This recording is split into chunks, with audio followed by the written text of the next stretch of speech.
আসসালামু আলাইকুম ভিউয়ার্স, কি অবস্থা? সবাই কেমন আছেন? আশা করি সবাই ভালো আছেন। আল্লাহর রহমতে আমিও ভালো আছি। নতুন একটা ভিডিওতে সবাইকে স্বাগত। এই তো আজকে রান্না করব ছোট মাছের পাতুরি। এখানে পাতাগুলো আমি ধুয়ে নিয়েছি, তারপর লবণ দিয়ে রেখেছি একটু নরম হওয়ার জন্য। এখানে মাছ নিয়ে নিয়েছি, ছোট মাছ। তারপর এখানে দিয়ে দিলাম পেঁয়াজ কুচি, ধনিয়া পাতা কুচি, কাঁচামরিচ কুচি। তারপর দিয়ে দিলাম একটু লবণ, তারপর একটু হলুদ দিয়ে দিলাম।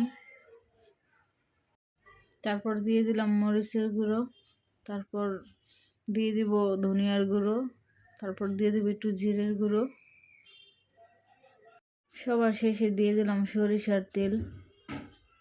এখানে আমি পরিমাণটা বললাম না, যার যতটুকু দরকার ততটুকু নিয়ে নেবেন। এখন মাছগুলো ভালো করে মেখে নেব। যত ভালো করে মাছগুলো মাখা হবে ততই খেতে মজা হবে মাছগুলো।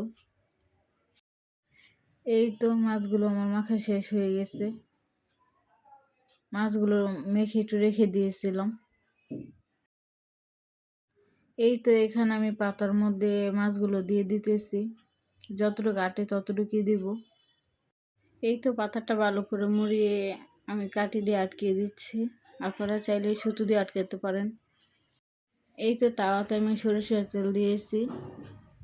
এখন এগুলো আমি ভেজে নিব। সব থেকে বড় কথা হয়েছে এটা অল্প আঁচে ভাজতে হবে, চুলা একদম কমিয়ে নিতে হবে। এই তো একটা একটা করে এখন সবগুলো দিয়ে দিব আমি ভাজার জন্য। সরিষার তেল তো, তাই কেমন যেন ফেনা ফেনা উঠতেছে।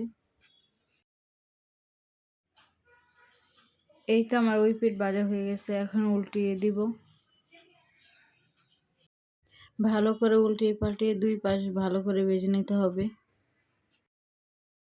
এই তো আমার ভাজা হয়ে গেছে, এখন আমি নামিয়ে নিব। এই তো এখন কাঠিগুলো খুলে নিয়ে দেখব হয়েছে কিনা। গরম তো, তাই আস্তে আস্তে খুলে নিচ্ছি। মাশাআল্লাহ, ভিতর দিয়ে পারফেক্ট ভাবে হয়ে গেছে, অনেক সুন্দর ঘ্রাণ আসতেছে। এই তো আপনাদের একটু কাছ থেকে দেখিয়ে দিলাম, অনেক সুন্দর হয়েছে। ভিডিওটা এই পর্যন্ত, সকলে ভালো থাকবেন।